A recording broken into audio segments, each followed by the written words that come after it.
સ્વામિનારાયણ સ્વામિનારાયણ સ્વામિનારાયણ સ્વામિનારાયણ સ્વામિનારાયણ સ્વામિનારાયણ.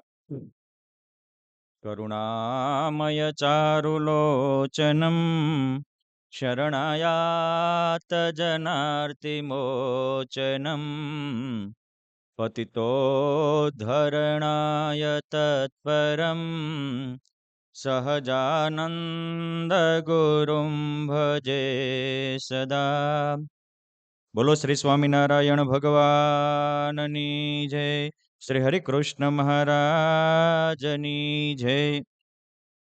આપણે સ્વામિનારાયણ સંપ્રદાયમાં ધુરંધર એવા 4 વ્યાપકાનંદ સ્વામી સંત થયા.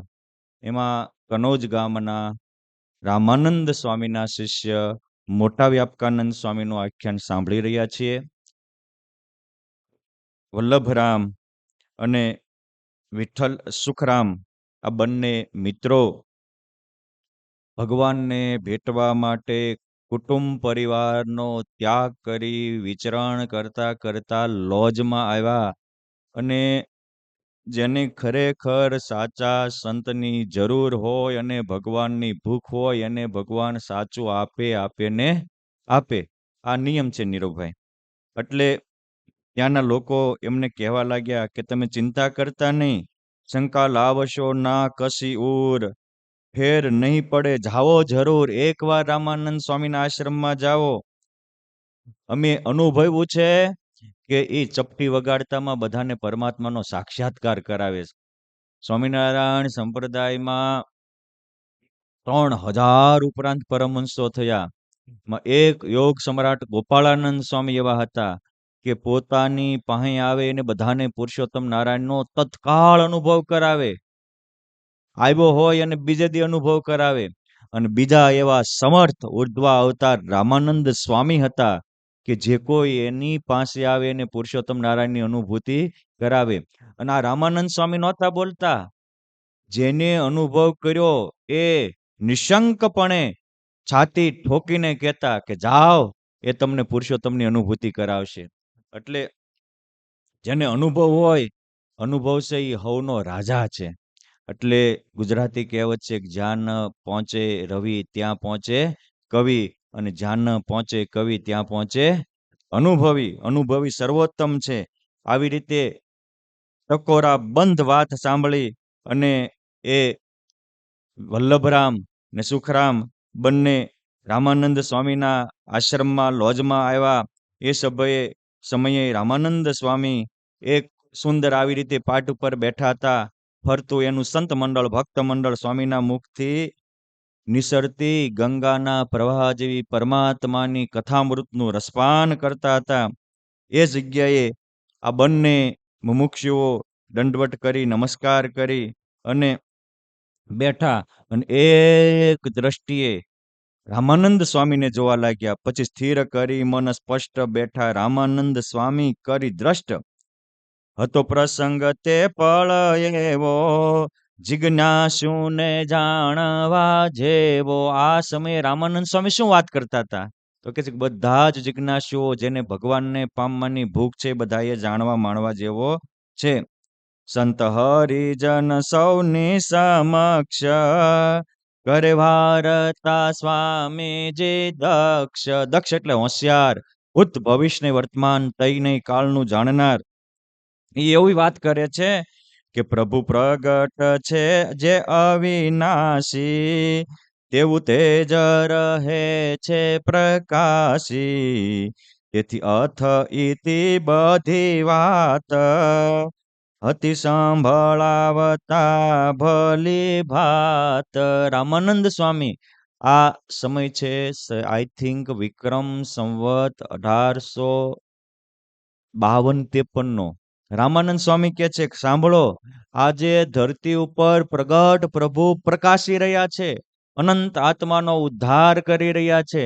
એમ કરીને પોતાની નિરાવરણ દ્રષ્ટિથી જ્યાં મહારાજ વન વિચરણ કરતા હતા, એક દિવસ અહીંયા આવશે, એ બધી પ્રગટ પ્રભુની વાત અથથી ઇતિ સુધી કીધી. તેની અથ ઇતિ બધી વાત કઈ સંભળાવી તે ભલી વાત, સારી રીતે સંભળાવી. આ હતા રામાનંદ સ્વામી. માત્ર શતાનંદ સ્વામી મોટીબા લાડુબા કે કરણીબા કે કારિયાણાના મીણબા એ જ નિરાવરણ નહોતા. આ બધા તો રામાનંદ સ્વામીની કૃપાથી નિરાવરણ દ્રષ્ટિવાળા થયા હતા. રામાનંદ સ્વામી જ્યારે આવી વાતો કરતા ત્યારે કહેતા હતા કે અમને એના દર્શન કરાવો ને, ત્યારે એ એમના કૃપાથી નિરાવરણ સ્થિતિને પામેલા. મૂળમાં તો હતા રામાનંદ સ્વામી. આ સમજવું પડે કે કારણ કે કુવામાં હોય તો વેડામાં આવે ને. ગુરુ નિરાવરણ સ્થિતિ વાળા હતા. એટલે આજે સંપ્રદાયમાં જે મોટા મોટા ધુરંધર બહેનો કે ભક્તો કહેવાય કે સંતો કહેવાય, એમાં મોખરે નામ રામાનંદ સ્વામીના શિષ્યનો આવશે કે મહારાજ સત્સંગમાં આવ્યા પહેલા એ આવી અલૌકિક સ્થિતિને પામ્યા હતા. પછી સીધો જ રામાનંદ સ્વામી આ બંને ઉપર અમારી દ્રષ્ટિ કરીને કે ઓહો વલ્લભરામ, સુખરામ, સીધા નામ લઈને બોલાવ્યા. કનોજથી આવ્યા. તમે તો પૂર્વે બદ્રિકાશ્રમમાં ઘોર તપશ્ચર્યા કરનારા ઋષિ મુનિઓ છો, અને ત્યાં દુર્વાસા મુનિનો શાપ થયો એટલે તમે ધરતી ઉપર અવતાર ધારણ કર્યો છે. અને આપણે જેની માટે અવતાર ધારણ કર્યો એ પુરુષોત્તમ નારાયણ પણ પ્રગટ થઈ ચૂક્યા છે. એક દિવસ અહીં આવશે. અને આવી જ્યારે પ્રગટની વાતો કરીને ત્યાં ઓલાને રામાનંદ સ્વામી બોલતા ને એવું સામે પ્રકાશ થતો હતો. કારણ કે જેવું હતા એવું બોલતા હતા. એટલે પરંતુ એને ઓળખવા માટે કોઈ મોટા સત્પુરુષની જરૂર છે, જે મહાસમર્થ હોય, ક્ષત્રિય ને બ્રહ્મનિષ્ઠ હોય, ઓલિયા પુરુષ અવતારી હોય. તેથી જ તેમના દર્શન થઈ શકે અને એની ઓળખાણ થઈ શકે. આવી જ્યાં રામાનંદ સ્વામીએ વાત કરી ત્યાં બંનેની વૃત્તિઓ ત્યાં ઠરી ગઈ. મનમાં થયું કે આ જરૂર કોઈ મહાન ચમત્કારી ઓલિયા અવતારી પુરુષ છે. ચમત્કારી વડા વિદ્વાન ભારે નષ્ટિક અગણિત જ્ઞાન. અહીં કોઈક જ છે અવતારી, જોતા સ્થિર થઈ મતિ મારી. અરે એ બીજાની વાત કરે છે, પણ આ પણ પોતે અવતારી છે. એટલે તો મારી વૃત્તિઓ સ્થિર થઈ ગઈ. એવી પડવાથી અંતર ગ્રંથિ સ્વામી આગળ ઉચરે ત્યાં પંથી. આ મુસાફરી તરીકે આવેલા બંને યાત્રિકો રામાનંદ સ્વામીને બે હાથ જોડીને કહે છે કે હતો નિશ્ચય મળવાને જે મને આજ મળ્યા તમે તે. મારે ભગવાનને પામવાનો નિશ્ચય હતો, તમે જ પ્રગટ ભગવાન છો, બીજાને જે હોય એ. તમે સમર્થ છો કોઈ સિદ્ધ, એટલો નિશ્ચય મેં કરી લીધ. તમે મહાસમર્થ છો એવો મેં નિશ્ચય કર્યો છે. તમને કરવાની છે મારે વાત, મારા હૃદયની તો ભલી ભાત. તે હું અત્રે રહીને કહીશ, મારી વાસના માત્ર દહીશ. આ મુમુક્ષુનું લક્ષણ છે. મુમુક્ષુને વાસના વધે એ પોહાય જ નહીં. એને ઉપાસના વધે એ પોહાય, વાસના વધે એ પોહાય નહીં. પછી ધીમે ધીમે સમજાવી કહ્યું હૈયાનું ઓઠમાં લાવી, જોગ લેવો ને તીરથ ફરવું, જે ધાર્યું હતું મન કરવું. માય ભગવો ભેખ ધારણ કર્યો, તીરથમાં ફરવાનું ધાર્યું હતું. આ બધું મેં કોઈ ભગવાન સુધી પહોંચેલા મહાસમર્થ સંત એના માટે કર્યું હતું. અને આપ પરમાત્માને પામેલા છો, માટે જ હવે આજથી મારું તન મન ધન સર્વસ્વ તમને સમર્પણ કરું છું. આ રીતે રામાનંદ સ્વામીને ઓળખીને પોતાનું જીવન સમર્પિત કર્યું. સમજવા જેવી વાત છે કે ભગવાન કે મોટા ઓળખાય એનું માપ હું, એની માટે જીવાની જ એનું માપ છે. જો જેને પૈસો ઓળખાણો છે ને પૈસામાં માલ મનાણો છે ને, પૈસા માટે જીવે છે. જેને કંઈક વિદેશની મહત્તા જણાણી છે અને વિદેશમાં માલ મનાણો છે, તો એ માથે દેવું કરીને પણ વિદેશમાં જાય છે. જેને રાજકીય ક્ષેત્રમાં કંઈક માલ મનાણો છે ને એમાં લાભ લેવાની ભાવના છે, તો એ રાજકારણ માટે જિંદગી અર્પણ કરી દે છે. તો મારા બાપ પુરુષોત્તમ ઓળખાણા હોય આરવ, એ કેમ પુરુષોત્તમ માટે ન જીવે? સીધી બાબત છે. અને જોઈને જેને ઓળખાણ એ એની માટે જીવાશ. અને ભગવાન કે સંત હોવા એ મહત્વનું નથી, એને ઓળખવા એ બહુ મહત્વનું છે. ભગવાન કે સંતને ઓળખવા એ બહુ મહત્વનું છે. હોય તો ખરા, પરંતુ ઓળખાણ ન હોય તો કોઈ લાભ મળે. એને ઓળખી લીધા એટલે એને મળવાનો અતિશય તમન્ના થઈ, પોતાના દિલની વાત કરી. અને આ અતિશય મુમુક્ષુ જાણીને પછી રામાનંદ સ્વામીએ બંનેને કહ્યું કે સાંભળો સાધુરામ, હું ભગવાન નહીં પણ ભગવાનનો એકાંતિક સંત છું. આ સંતની હવે કર્તવ્ય આવે છે. મુમુક્ષુ એને ભગવાન માનીને અર્પણ થાય તો એ ગુરુ ભગવાન થઈને બેહી ન જાય. એમ કે અમારું ધ્યાન કરો, એમાં તમારે ભગવાનનું ધ્યાન થઈ જશે. અમારી માનસી પૂજા કરો, એમાં તમારે ભગવાનની માનસી પૂજા થઈ જશે. અરે ગુરુને દાન દો એટલે ગુરુ નહીં પોગે ને ભગવાન નહીં પોગે. આ આધ્યાત્મિક માર્ગની પુરુષોત્તમ નારાયણને પામવાની આ રીતિ નહીં અક્ષતભાઈ. કારણ કે ઓલી જે ચોપાઈ છે ને કે ગુરુ ગોવિંદ દોનો ખડે કિસકો લાગુ પાય. બલિહારી ગુરુદેવ કી એ ગુરુને લાખ લાખ વંદન છે કે ભગવાન આવે એટલે પોટલી એક બાજુ થઈ જાય, ભગવાનની સીટમાં ફિટ ન થઈ જાય. એનો અર્થ ઈ છે બલિહારી ગુરુદેવને. આ રામાનંદ સ્વામીને લાખ લાખ બલિહારી છે કે ઓલા એમાં ભગવાન જોવે છે ને તો એ કહે છે ભગવાન તો જે મેં કીધા ને અર્થથી ઈથી વાત એ છે, હું નથી.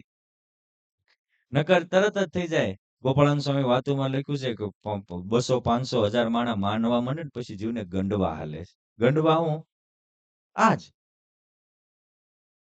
અને પછી ઝાઝા ભગવાન થાય એટલે અથડામણું થાય જ. આજે જે કોઈ પણ આધ્યાત્મિક ફિલ્ડમાં ધર્મગુરુ અને અથડામણ હોય ને એવું જ માનતા હોય કા હું ભગવાન છું ને કા મારી જેવો કોઈ નથી. અથડામણ તો અહંકારની જ હોય. એટલે એ પોતાના ભક્તો ક્યાંય જાય એને પોહાય જ નહીં. આ કે છે સાંભળ, હું એકાંતિક સંત છું. 3 ઈષ્ણાઓ ભૂખ દુઃખ તર્ષ હર્ષ શોક વગેરે ઉર્મિએ રહિત છું. બ્રહ્માંડના તમામ ભોગ વિષયથી વિરક્ત છું. ભગવાનમાં આસક્ત છું. તેને કારણે જ મારામાં તને એવો પ્રતાપ જણાય છે. તમે પણ મારા જેવું કરશો તો તરત પરમાત્મા તમને વરસે. તમને ભગવાન જેવો મારામાં પ્રતાપ હું કામ દેખાણો? આવા ગુણ મેં કેળવા છે. ઈર્ષ્યાથી ઈર્ષ્યાથી અદેખાઈથી હું પર છું અને ભગવાનને રહેવાનું ઘર બન્યો છું. અને ભગવાન એક એવા મુત્સદ્દી છે કે એ પોતે એકલા જ રહે છે. એક હૃદયમાં એક સાથે બે રહી શકતા નથી. કાં ભોગ રે ને કાં ભગવાન રે, કાં દેહની નિષ્ઠા રે ને કાં ભગવાનની નિષ્ઠા રે, કાં દેહમાં પ્રીતિ રે ને કાં ભગવાનમાં પ્રીતિ રે. એક હૃદયમાં એક સાથે બે રહી શકતા નથી. જેમ એક મિયાનમાં બે તલવાર સામે નહીં, એ રીતે. અને યાદ રાખજો, જ્યાં સુધી દેહની નિષ્ઠા છે ને ત્યાં સુધી ભગવાનની નિષ્ઠાનો વેમ છે. અને જેને જેની નિષ્ઠા હોય એ જ એને દેખાય, એને જ એનું ગમતું પકડાય અને એ જ એની મરજીમાં જીવી શકે. દેહ નિષ્ઠા હોય તો દેહનું ગમતું જ પકડાય ને દેહની મરજીમાં જીવાય ને દેહને માટે જ ગાડી બંગલાને ઘર વસાવાય.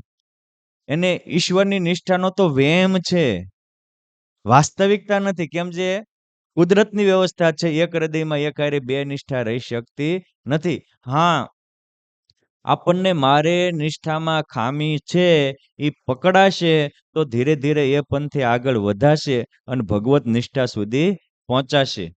આ સમજવું જોઈએ. કે છે કે સાંભળો, હરિનો હું એકાંતિક ભક્ત, નવ યશના માહી આસક્ત. તેનાથી આ પ્રભુતા પામ્યો, મારો યશ દિગંતમાં જામ્યો. એવું થાય એકાગ્ર જો લક્ષ્ય તો થાય તમને પ્રભુજી પ્રત્યક્ષ. રામાનંદ સ્વામી કેટલા આમ નિશંકપણે વિશ્વાસ સાથે વાત કરે છે. તેના ચિત્રતા શેની ગણો છો? તમે વાયુના મહેલ શું કામ ચણો છો? અરે બાપા, આ હવાનો બંગલો થાય કોઈ દી? હવાના તો વાવાઝોડા થાય, બંગલા નો થાય. એ તમે આકાશના ફૂલને હું કામ વીણવા ઈચ્છો છો? એ કોઈ દી નહીં બને. આ ફૂલ તો ધરતી ઉપર થાય. એમ આવી રીતે ઇન્દ્રિયોને જીત્યા વિના, ઈષ્ણાઓને છોડ્યા વિના, રાગ દ્વેષથી પર થયા વિના પરમાત્માની અનુભૂતિ થશે નહીં. આ કેટલા નિર્લેપ સંત છે. ઓલા એને એમાં પરમાત્માના દર્શન થાય છે તો એ ના પાડે છે. અને આજે તો ઘણા પડખે ઉભા રાખીને અમારા ગુરુ ભગવદ રૂપ છે, અમારા ગુરુ ભગવદ રૂપ છે, આની સેવા કરો. ક્યાં રામાનંદ સ્વામી આ સંપ્રદાયના સ્થાપકની મહત્તા અને ક્યાં આજના કહેવાતા માણસોની? આ સમજવા જેવું છે. અરે એ બધું દૂર કરીને હર કાળ જપી લ્યો હરીને, મનગમતું મૂકી અને મોટાના ગમતામાં રહ્યો. જે છે અક્ષરાતીત અવિનાશી, જગ પ્રેરક ભેદક વાદી, સત્ય ધારક સારક તંત્ર, મોહક મેદની માત્રના મંત્ર, કલ્પ વૃક્ષ સમૂહ જેનું નામ કરે, ભક્તના ચિંતવે કામ. એવા જે ચિંતવે એ કામ કરે એવું નામ તો આજ સ્વામિનારાયણનું છે. માટે અંતિમ સત્ય એવા પરમાત્મામાં તદાકાર બનો, એમાં જ તમારું કામ સહજે પૂર્ણ થશે. અને પછી આ રીતે એ બંને રામાનંદ સ્વામીના મુખથી અમૃત ભરેલી વાત સાંભળીને રાજી થયા. એના તમામ સંકલ્પો વિરામ પામ્યા. અસત્ય જગતની ઈચ્છા ટળી ગઈ. રામાનંદ સ્વામી પાસે કાયમ સ્થિર થઈને રોકાણા. પછી ગુરુદેવ રામાનંદ સ્વામીએ આ બંનેને અતિશય સુપાત્ર જાણીને વિક્રમ સંવત 1855 મહાસુદ પાંચમને દિવસે લોજ ધામમાં આ બંનેને પરમહંસની દીક્ષા આપી. વલ્લભરામનું નામ વ્યાપકાનંદ સ્વામી રાખ્યું અને સુખરામનું નામ સુખાનંદ સ્વામી રાખ્યું. બોલો શ્રી સ્વામિનારાયણ ભગવાનની જય. અહીંયા સ્વામિનારાયણ ચરિત્ર રત્નાકરમાં ગ્રંથકાર નંદકિશોરદાસજી સ્વામી 145માં તરંગમાં લખે છે કે સ્વામીએ બંનેને દીક્ષા આપીને રાખ્યા પોતાની પાસ. વ્યાપકાનંદને સ્વરૂપાનંદ નામ ધર્યા પ્રકાશ. બંનેને દીક્ષા આપીને પોતાની પાસે રાખ્યા. એકનું નામ વ્યાપકાનંદ સ્વામી રાખ્યું ને એકનું નામ સ્વરૂપાનંદ સ્વામી રાખ્યું. જાણ માટે કે સંપ્રદાયમાં સ્વરૂપાનંદ સ્વામી પણ 3 હતા અને વ્યાપકાનંદ સ્વામી 4 હતા. એમાં જે સત્સંગી જીવનના મુખ્ય વક્તા પ્રતાપસિંહને કથા સંભળાવે એ સુરત મુનિ નામ છે. એ સ્વરૂપાનંદ સ્વામી જુદા, આ સ્વરૂપાનંદ સ્વામી જુદા. અને ત્રીજા મેથાણના એક સ્વરૂપાનંદ સ્વામીનું આખ્યાન આવશે પરમહંસ ગાથામાં જ આગળ. એ નાના સ્વરૂપાનંદ સ્વામી હતા. આ બંને ભગવત ભાવ રાખી શ્રદ્ધાથી આશ્રમમાં સેવા કરતા, રાધા કૃષ્ણ ભગવાનની ઉપાસના કરતા, ગુરુ જેમ કહે એમ સેવા ભક્તિ કરતા. 1 વર્ષ સુધી રામાનંદ સ્વામી સાથે રહી નિષ્કામ ભાવે બહુ જ સેવા કરી. પછી રામાનંદ સ્વામીની કૃપાથી સમાધિ નિષ્ઠ થયા. જો આ કોની કૃપાથી થઈ ગયા? રામાનંદ સ્વામીની કૃપાથી. પછી અમુક સમય ગયો ત્યારે એને પણ પૂજામાં રોજે ભગવાન સાક્ષાત્કાર દર્શન દેવા લાગ્યા. ત્યારે એકવાર વ્યાપકાનંદ સ્વામી એમ થયું કે ઓહો, આજે શ્રી કૃષ્ણ ભગવાનના મને દર્શન થાય છે, એ તો દ્વારિકામાં રહે છે, માટે ચાલો ને દ્વારિકા એકવાર યાત્રા કરી આવી. એમ કહી 2 હાથ જોડી ગુરુદેવ રામાનંદ સ્વામીને કહે છે કે સ્વામી, આપ તો ઈશ્વર છો, છતાં હજી મારે દ્વારિકા જાવું, જઈને ગોમતી જળમાં નાવું એવી આકાંક્ષા રહે મુજ ઓર, માટે જાત્રાએ જાવું જરૂર. જોકે ગુણાતીતાનંદ સ્વામીનું મંતવ્ય છે કે આવા પામેલા પુરુષ મળે જે આપણને આત્મામાં પરમાત્માનો સાક્ષાત્કાર કરાવી દે એવા સંત મળે તો ગુણાતીતાનંદ સ્વામી કે આપણા ભારતીય સદગ્રંથોમાં 4 ધામ અને 7 પૂરીને મોક્ષના દ્વાર રૂપ ગણી છે.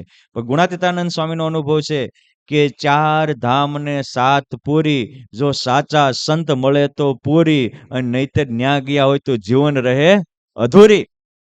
અને મળ્યાતા, પરંતુ દ્વારિકાપુરી જવાની ઈચ્છા રહી. માટે કે છે આપ આપો અનુમતિ જ્યારે ઉંબરા બહાર પગ ભરું ત્યારે. ત્યારે સ્વામી કહે શિષ્ય હલાવી ભલે જાવો ફરો સ્થળ ભાવી. એમાં આનાકાની નથી મારે, કોઈ વાતથી કોઈ દી ક્યારે. તમે તીર્થયાત્રા કરવા જતા હો, કોઈ સારા કાર્ય કરવા જતા હોય તો અમારા ગુરુજનોની ફરજ છે કે શિષ્યોની મનોકામના પૂર્ણ કરવી.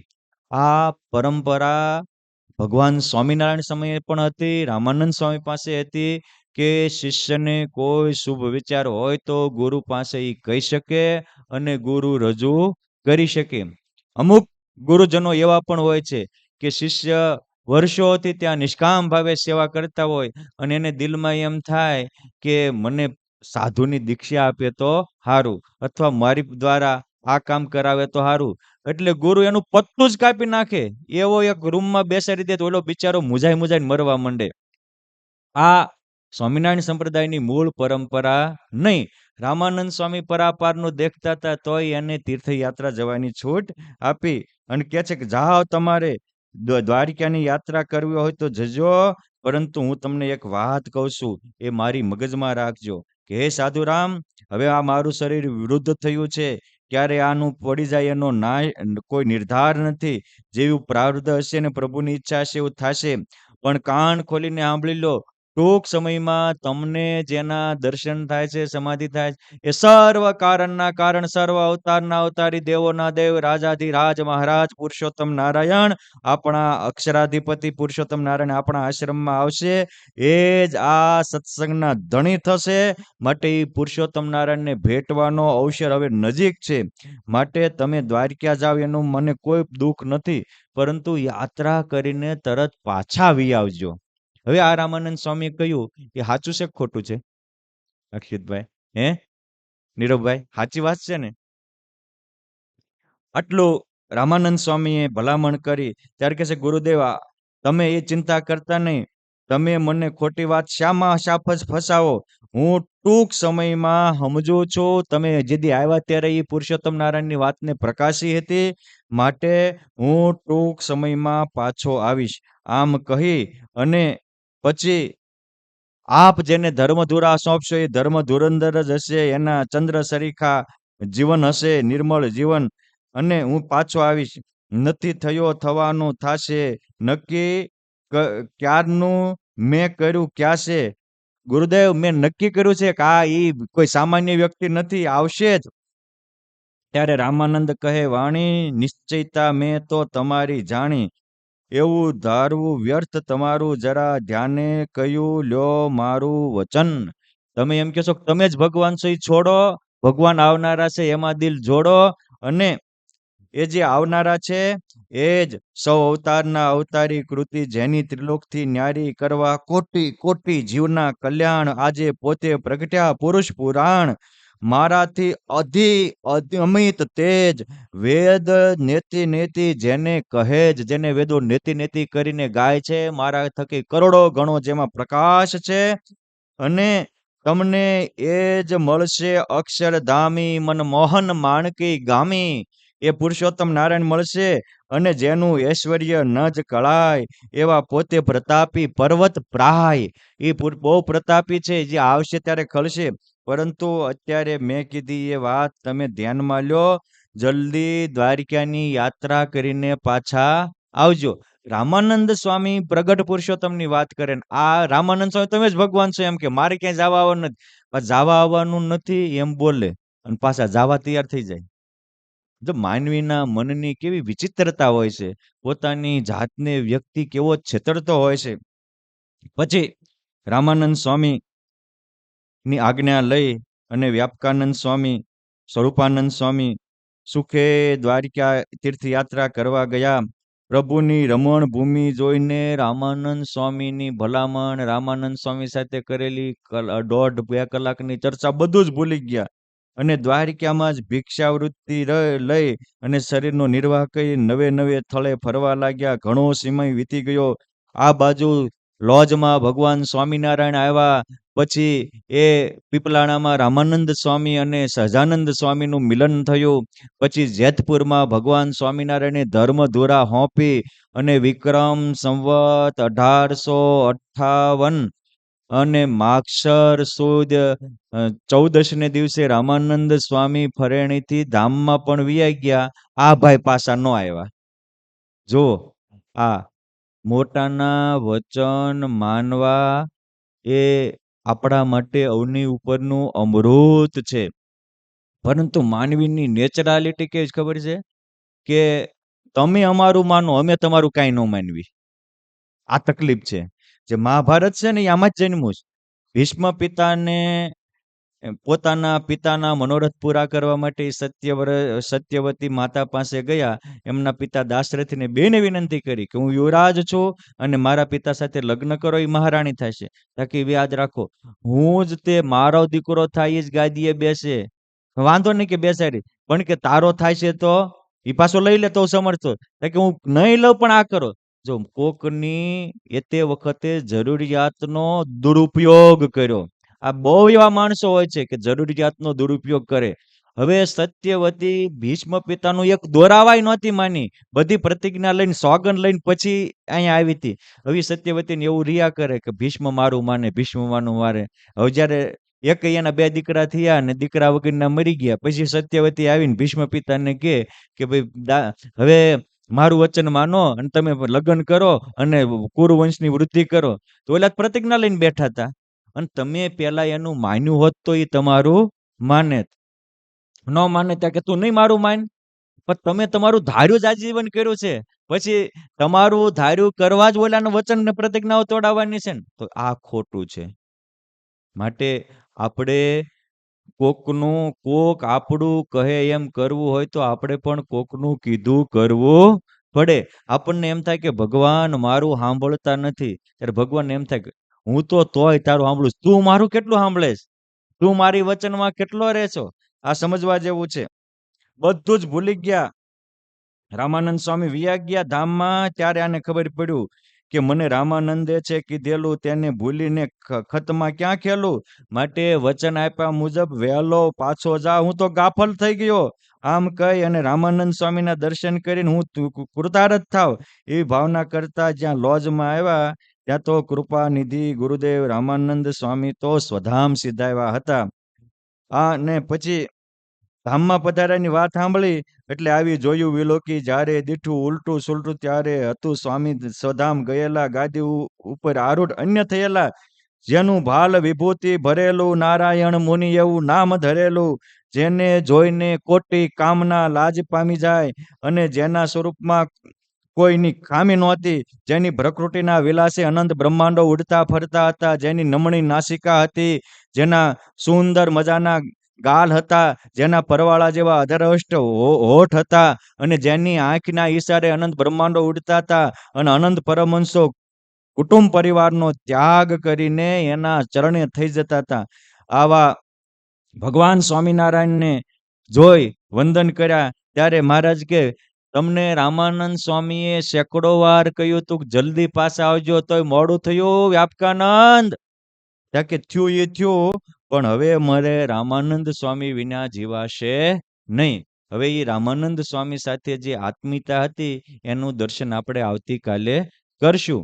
પણ આત્મીયતાનું લક્ષણ તો એ છે કે એની મરજીમાં રહ્યા નથી. એક બાજુ હેત છે ને એક બાજુ મનનું ધાર્યું કરવું છે. આ જે ભગવાન સ્વામિનારાયણ વચનાવતમાં 3 પ્રકારની ગોપીઓ કીધી છે ને, મધ્યા, મુગ્ધા ને પ્રૌઢા, એમાં આ મુગ્ધા આમ હેત હોય પણ નકરું પોતાનું ધાર્યું જ કરાવે. સ્વામીના ગમતામાં રહેવું જ નહીં, સ્વામીને પોતાના ગમતામાં જ રાખવા. અને આ વૃત્તિ ત્યાગે ત્યારે જ પુરુષોત્તમ નારાયણ આપણી આગે આવે છે. એ વાત આવતીકાલે. જય સ્વામિનારાયણ. શ્રીપતિમ શ્રીધરમ સર્વદેવીશ્વરમ ભક્તિધર્માત્મજમ વાસુદેવમ હરે માધવમ કેશવમ કામદમ કારણમ સ્વામિનારાયણમ નીલકંઠમ ભજે. સહજાનંદ સ્વામી મહારાજની જય. સ્વામિનારાયણ સ્વામી